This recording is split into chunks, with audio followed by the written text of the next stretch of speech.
السلام علیکم ورحمۃ اللہ وبرکاتہ۔ وعلیکم السلام شاہد ورحمۃ محمود اللہ بات کر رہا ہوں وبرکاتہ۔ وکیل سے۔ میرا سوال یہ ہے کہ جس پہ قربانی فرض ہو، آیا پہلے اسے اپنا حقیقہ کرنا چاہیے یا قربانی دینی چاہیے؟ عقیقہ مستحب ہے، اور قربانی اگر شرائط پائے جائیں، صاحب نصاب ہے تو اس پر واجب ہوتی ہے، تو اس لیے واجب کا درجہ مستحب سے بڑھ کر ہوتا ہے۔ تو اب آپ کے پاس یا تو قربانی یا عقیقہ، یہی دو آپشن ہیں، تو پھر آپ کو قربانی کرنی چاہیے کہ یہ واجب ہے۔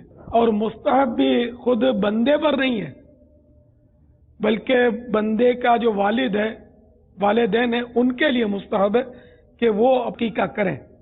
ہاں، آپ کی ذات پر تو مستحب بھی نہیں، تو قربانی کیجیے، اللہ تعالیٰ قبول فرمائے۔ واللہ تعالیٰ اعلم ورسولہ اعلم، عز وجل وصلی اللہ تعالیٰ علیہ وآلہ وسلم۔ صلو علی الحبیب صلی اللہ تعالیٰ علی محمد۔